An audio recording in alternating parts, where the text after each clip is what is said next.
வணக்கம், நான் தர்ஷன். இது தர்ஷா டைம். இன்னைக்கு நம்ம பார்க்க போறது அரசியல் நிலவரம். ஓட்டு போட்டு நம்ம தேர்ந்தெடுத்த ஆட்சி இப்ப நடந்துட்டு இருக்கு. ஆனா நம்ம எதிர்பார்த்த விஷயங்கள் நடக்குதா அப்படின்னா கண்டிப்பா கிடையாது. ஏன் அப்படின்றதையும் பார்ப்போம். ஏன் நடக்கல, அதை ஏன் நடக்க முடிய மாட்டேங்குதுன்றதையும் பத்தி பார்ப்போம். கட்சிக்கு வராங்களோ வரலையோ, எலெக்ஷன் நடந்துச்சு. எலெக்ஷன் நடந்து என்னென்ன பண்ணாங்க? ஃபர்ஸ்ட் 108 இடம் ஜெயிச்சாங்க. அந்த 108 இடத்துல 2 இடம் விஜய நின்னாரு. அதாவது தற்போதைய முதலமைச்சர் சிஎம் விஜய நின்னாரு. சரி, நின்னவர் இருக்கட்டும். 2 இடத்துலயுமே ஜெயிச்சாரானா? ஆமா, 2 இடத்துலயுமே ஜெயிச்சிட்டாரு. இப்போ அரசியலமைப்பு சட்டம் படியும் இந்திய எலெக்ஷன் கமிஷனுடைய ரூல்ஸ் அண்ட் ரெகுலேஷன்ஸ் படியும் ஒருத்தவங்க ஒரு இடத்துல ஜெயிச்சாங்கன்னா அவங்க அங்கேயே எம்எல்ஏவா இருக்கலாம். இதுவே 2 இடத்துல நின்று 2 இடத்துலயுமே ஜெயிச்சாங்க அப்படின்னா 2வது இடத்துல அவங்களுக்கு எந்த இடம் வேணான்னு நினைக்கிறாங்களோ அந்த இடத்த ரீஎலெக்ஷனுக்காக அவங்க அந்த இடத்துல இருந்து வாபஸ் ஆகணும். அந்த மாதிரியும் பண்ணிடுவாங்க. அப்போ இவங்க ஜெயிச்சது மொத்தமா 107. இந்த 107 எலெக்ஷன் சீட்ல இவங்க என்னென்னலாம் பண்ணியிருக்காங்க அப்படின்னு நம்ம பார்க்கணும்னா, பேலன்ஸ் நமக்கு தேவை 118. இந்த 118 வர வைக்கிறதுக்கு இவங்க யார் யார்கிட்ட கேட்டாங்கன்னா, விசிகா கிட்ட கேட்டிருக்காங்க, அண்ட் கம்யூனிஸ்ட் கட்சி கிட்ட கேட்டிருக்காங்க, மார்க்சிஸ்ட் கம்யூனிஸ்ட் கட்சி கிட்ட கேட்டிருக்காங்க. அது இல்லாம ஐயுஎம்எல் கிட்ட கேட்டிருக்காங்க, முஸ்லீம் லீக் கிட்ட, அதுலேருந்து முஸ்லீம் லீக் அப்படின்றவங்க கிட்ட கேட்டிருக்காங்க. இவங்க எல்லாருமே நாங்க யோசிச்சு சொல்றோன்ட்டு இதுக்கு நடுவுல 10 தடவை முன்னாள் முதலமைச்சரான திரு மு.க.ஸ்டாலின் அவர்களை போயிட்டு சந்திச்சுட்டு வந்திருக்காங்க. சந்திச்சுட்டு வந்துட்டு அந்த கடைசி நெருக்கத்துல ஒருத்தவரா நாங்க வந்து ஜாயின் பண்றோம் இப்படி நாங்க வந்து ஜாயின் பண்ணாலும் எங்களோட வேலை ஃபுல்லாவே யாருக்காக இருக்கும்னா டிஎம்கேக்காக தான் இருக்கும். நான் உங்களை கவர்னருடைய ஆட்சி வரக்கூடாதுன்னு சொல்றதுக்காக நான் வந்து உங்களை உட்கார வைக்கிறேன் அப்படின்றத சொல்றாங்க. இதெல்லாம் சொல்லி முடிச்சதுக்கு அப்புறம் மேலிடத்துல இருந்து, அதாவது திமுகவுடைய மேலிடத்துல இருந்து ஒரு விஷயம் செய்யுது.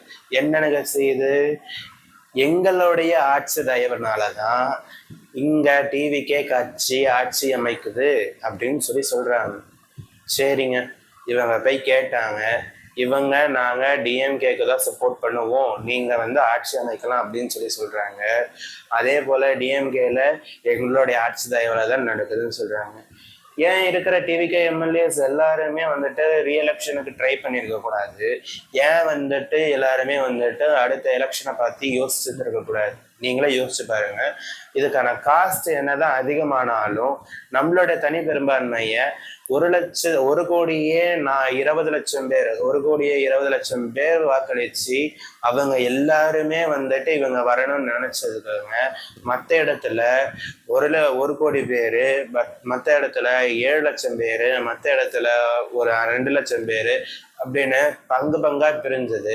இதெல்லாம் பிரிச்சு எடுத்துட்டு வந்துட்டு ஒரு சீட்டை நீங்க கொடுக்கும் போது நீங்க வெறும் 34 தான், பேலன்ஸ் இருக்கிற 66 பேர் 66% பேரு உங்களுக்கு எதிராக நிக்கிறாங்க அப்படின்னு சொல்லி ஒரு பேச்சு வருதுன்னா அதுக்கு இடம் கொடுத்தது யாரு?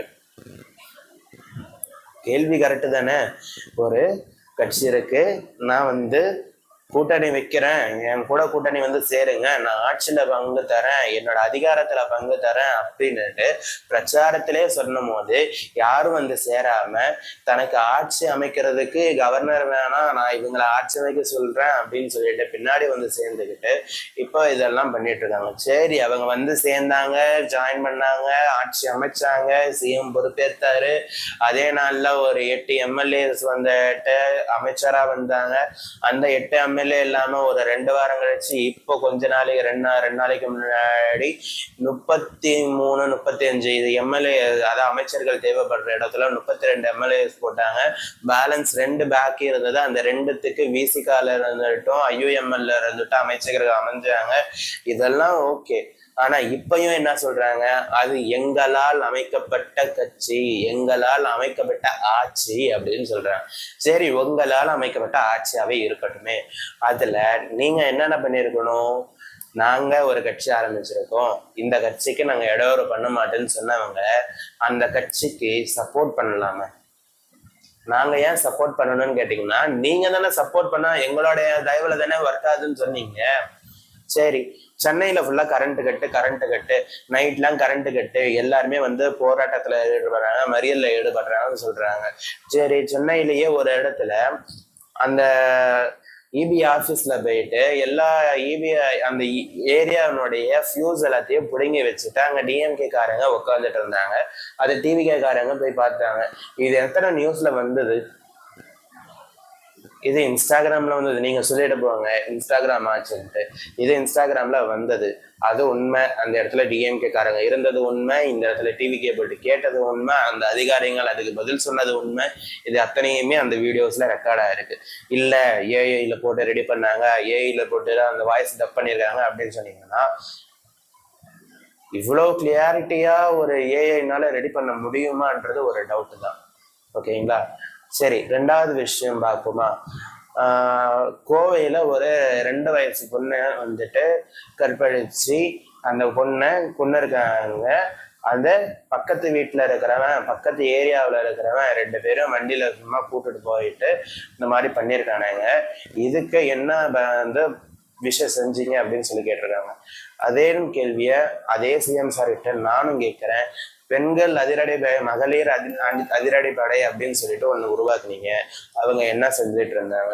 நாங்க கண்டுபிடிச்ச 24 மணி நேரத்துக்குள்ளார நாங்க இந்த கைது பண்ணிட்டோம்னு சொன்னாங்களே, அதிரடிப்படைனா என்னது? 24 மணி நேரத்துல கண்டுபிடிக்கிறதா, 24 மணி நேரத்துல அவனுக்கு தண்டனை வாங்கி கொடுக்கறதா? இதுக்கான பதில் நமக்கு தேவை. சரி, அந்த விஷயம் விட்டுருவோம். 2 கட்சிக்காக பேசிட்டு இருக்காங்க. இதுல அத்தனை கட்சிக்காரவங்களும் வந்து இது எனக்கு கொந்தளிப்பா இருக்கு, எனக்கு மனசு அவ்வளவு கனமா இருக்கு, எனக்கு முடியவே இல்லை, இந்த மாதிரிலாம் பண்றாங்க, இவங்க ஆட்சி மாறனாலும் காட்சி மாறல அப்படின்ற இந்த ரைமிங்ல பேசுறவங்க எல்லாம் இருக்கிறாங்கல்ல, அவங்க எல்லாம் இந்த 5 வருஷமா இல்ல ஒரு 10 வருஷமாவே எங்க போனாங்க? இது ஏடிஎம்கே ஆட்சிலையும் நடந்தது, டிஎம்கே ஆட்சிலையும் நடந்தது. இதுல நடந்தது அதுல நடக்கலன்னு சொல்ல முடியாது. எல்லாரும் வந்து கடைசி 5 வருஷத்தை மட்டும் கேக்குறீங்க. கடைசி 10 வருஷமா என்ன நடந்துட்டு இருந்தது? 10 வருஷமா யாரெல்லாம் கேட்டீங்க? அப்படியே நீங்க கேட்டும் அந்த விஷயம் எல்லாம் சரியாச்சா சரியாகலையா? சரியாகலையே. அப்படி 10 வருஷமா நடந்து அது சரியாகலைன்னா அதுக்கான பொறுப்பு யாருக்கு? நம்ம தானே காரணம். நம்மளோட மைண்ட் செட்டு தானே காரணம்.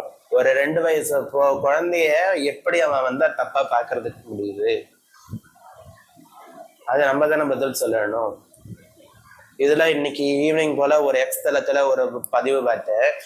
அந்த 2 பேர் கைதானாங்கல்ல, அந்த 2 பேருமே வந்துட்டு ஸ்டாலின் கூடயும் நேரு கூடயும் போட்டோ எடுத்துட்டு இருக்கிற மாதிரி, அவங்க இருக்கிற ஏரியால அவங்க 2 பேர் இருக்கிற மாதிரி. அவன் பிரச்சாரத்துக்கு கூட வந்திருக்கலாம், போட்டோ அந்த இடத்துல ஏதாவது ஒரு போட்டோ எடுத்துருப்பான், அதுல சைட்ல நின்றுட்டு 2 பேரும் மூஞ்சி கூட பார்த்துக்கல. ஆனா அதை எடுத்து போட்டு டிஎம்கேக்கு இதுல சம்மந்தம் இருக்கான்னு கேட்கிறாங்க. என்ன நியாயம்? நியாயம் இல்லை தானே. நான் யாருக்குமே வந்துட்டு இவங்களுக்கு சப்போர்ட்டா அவங்களுக்கு சப்போர்ட்டா பேசல. நான் கலை நிலவரத்தை மட்டும் சொல்றேன்.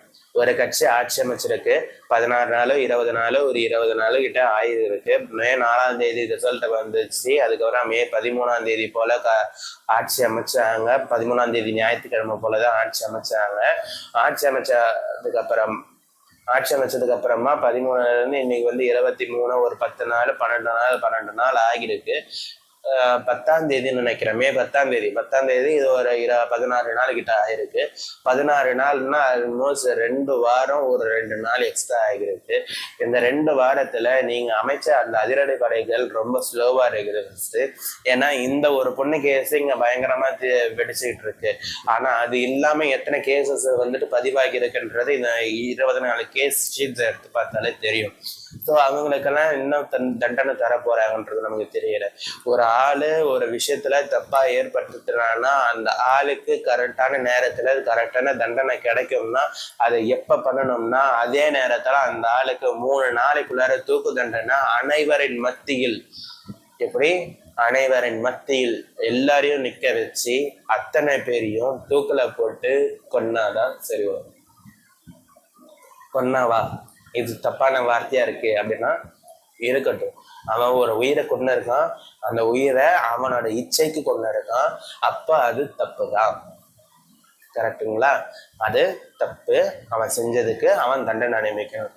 ஆனா அந்த ஒரு ஆள் அந்த மாதிரி செய்யறதுக்கு இந்த 20 நாள்ல எத்தனை கேஸ் வந்ததோ அத்தனை பேரையும் ஒரே இடத்துல நிக்க வச்சு அத்தனை கும்பலையும் கூட்டி நீங்க செஞ்சீங்கன்னா இது வரலாற்றுல பேசப்படும். இத்தனை பேரை கொடூரமா கொண்டாங்கன்னு பேசப்படாது. இத்தனை கொடூரங்கள் செஞ்சா இதுதான் தண்டனைன்றத தெரிய வரும். இது ரொம்ப பழங்கால தன்மையா இருக்கு. பழங்காலத்துல இந்த மாதிரி தான் அது நான் ஏற்றுதல் அந்த மாதிரிலாம் நம்ம பல விஷயம் பண்ணா என்னன்னு கேக்குறேன். அப்போ அவனுக்கு பயம் இருக்கும். பயம் இருந்தா செய்ய மாட்டான்.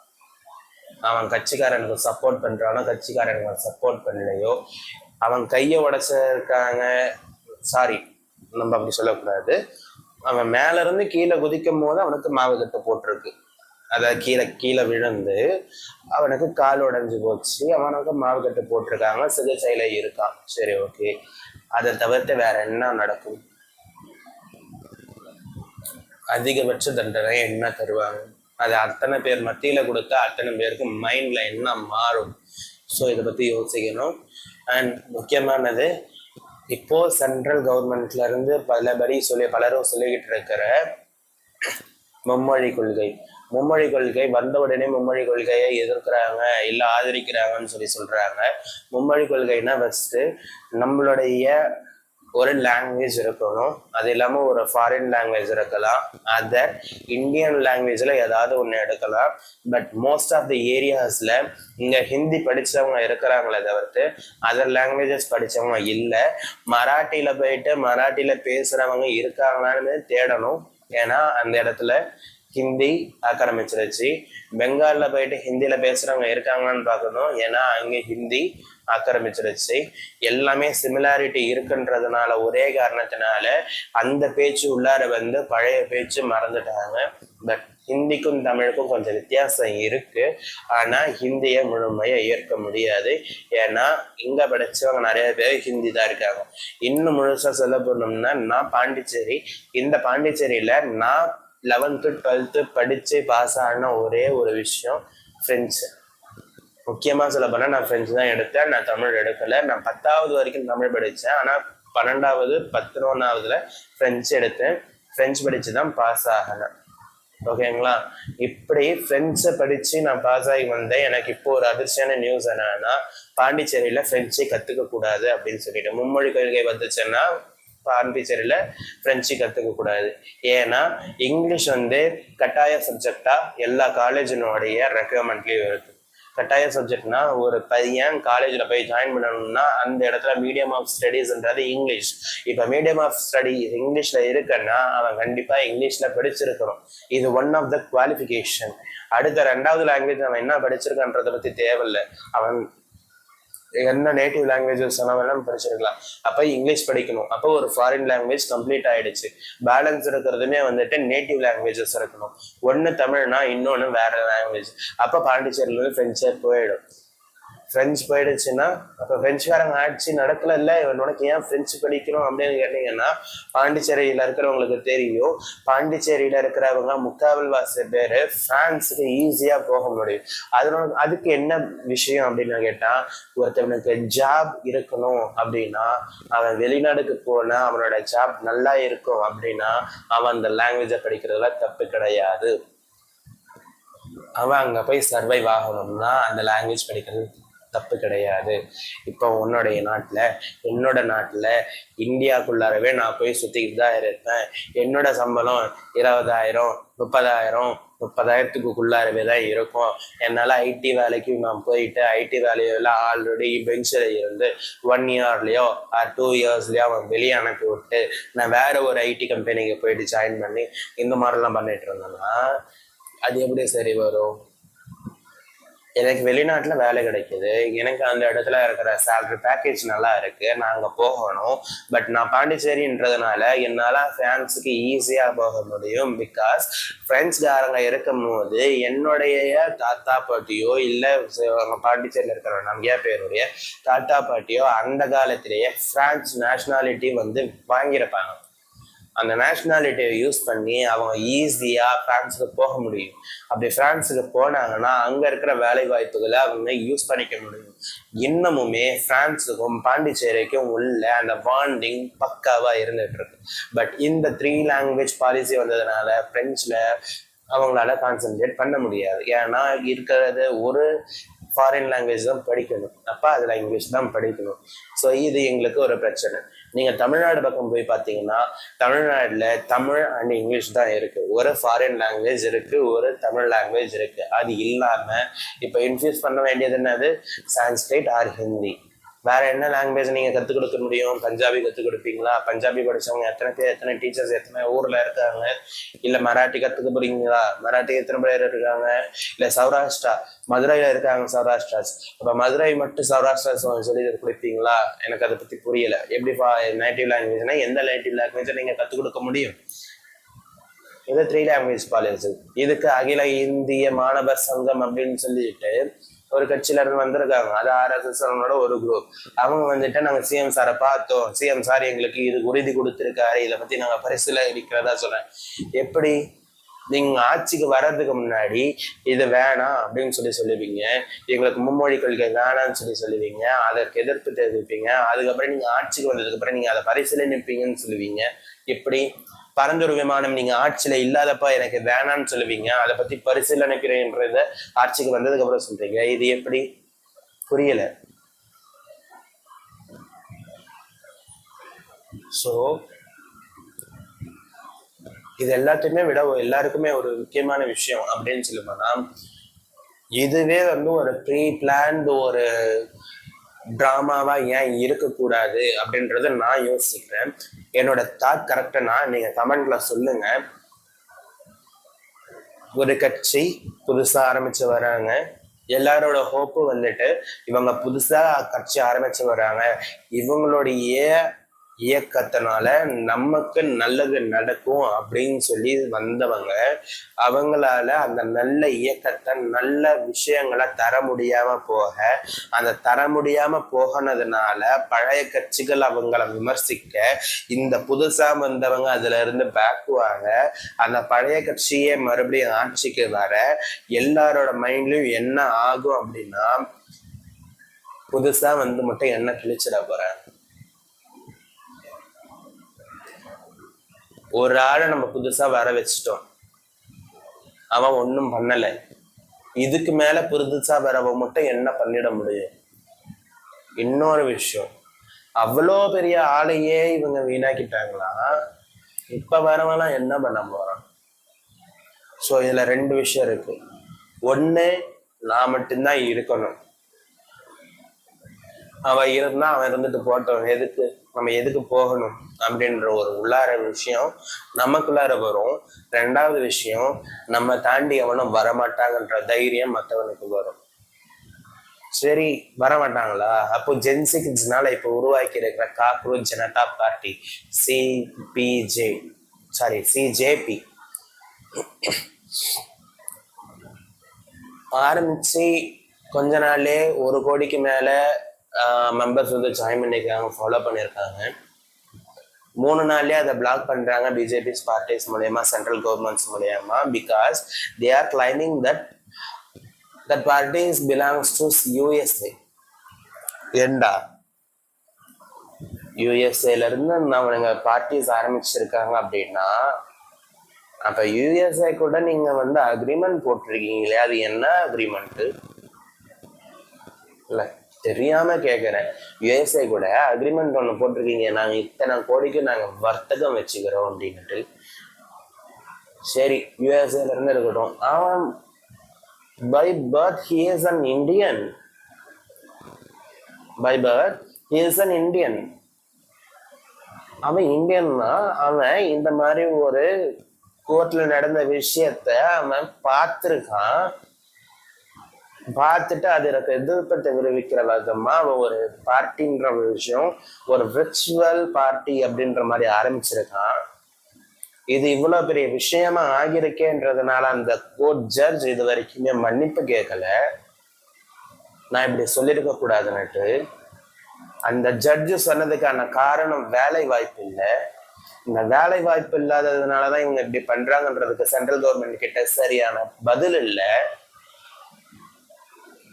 they are got blocked in all social networks. என்ன இருக்கு புரியல. தென் ஆல்ரெடி சொன்ன மாதிரி இந்த கட்சி ஆரம்பிச்சு மொத்தம் 16 நாட்கள் ஆகுது. இந்த 16 நாட்கள்ல வந்த உடனே எல்லாருக்கும் வேலையை வாங்கி தூக்கி தூக்கி தூக்கி கொடுத்துட முடியும்னா எனக்கு புரியல. தமிழ்நாட்டுல இன்னைக்கு ஒரு ரேலி நடந்தது. என்ன ரேலினா, காக்ரோச் ஜனதா பார்ட்டி மூலியமா வேலை வாய்ப்பு இல்லாதவர்களுக்காக நாங்க ரேலி நடத்துறோம்னு சொல்லி ஊர்வலமா போனாங்க. அப்ப அதை யார் கண்டிச்சு? முன்னாடி அந்த டிஎம்கே கவர்மெண்ட்டை கண்டிச்சா, இல்ல அதுக்கு முன்னாடி அந்த ஏடிஎம்கே கவர்மெண்ட்டை கண்டிச்சா, இல்ல இப்ப இருக்கிற டிவிகே கவர்மெண்ட்டை கண்டிச்சா, இல்ல யார் கண்டிச்சு அவங்க பண்ணாங்க? வந்த 14 நாளுக்குள்ளார உனக்கு வந்து ப்ரெஸ் ரிலீஸ் பண்ணி, அந்த ப்ரெஸ் ரிலீஸ் மூலயமா உனக்கு எக்ஸாம் வச்சு, அந்த எக்ஸாம் முடிச்சதுக்கு அப்புறமா உனக்கு இன்டர்வியூ வச்சு, அந்த இன்டர்வியூ மூலயமா உன்னை வேலைக்கு எடுத்து அந்த 16 நாளுக்குள்ளார உன்னோட ஒக்கடை வச்சிட முடியுமா? நீங்க ஒரு கம்பெனி ஆரம்பிக்கிறீங்க பாஸ், நீங்க ஒரு கம்பெனி ஆரம்பிக்கிறீங்க, அந்த கம்பெனிக்கு 16 நாளுக்குள்ளார நீங்க வேலைக்கு ஆள் எடுத்தே ஆகணும்னு சொன்னா முடிஞ்சிருமா? இல்ல தெரியாம தான் கேட்கிறேன். ஸோ இன்னைக்கு நான் பேசுகிற விஷயங்கள் ஒரு சிலது கொஞ்சம் டென்ஷனாக எமோஷ்னலாக எனக்கு கனெக்டான விஷயங்களை பற்றி பேசியிருக்கேன். இதே போல் கண்டென்ட்ஸ் நீங்கள் பார்க்கணும் அப்படின்னா இந்த தர்ஷாஸ்தி டைமை ஃபாலோ பண்ணுங்க, சப்ஸ்கிரைப் பண்ணுங்க, தெரியாதவங்களுக்கு ஷேர் பண்ணுங்க. அண்ட் வி ஹோப் இன்னும் நல்ல நல்ல கண்டென்ட்ஸ் நான் தருவேன். உங்களை நம்பி நான், உங்களை மட்டுமே நம்பினான், உங்களுக்காகவே நான், உங்களுக்காகவே நான். தேங்க்யூ.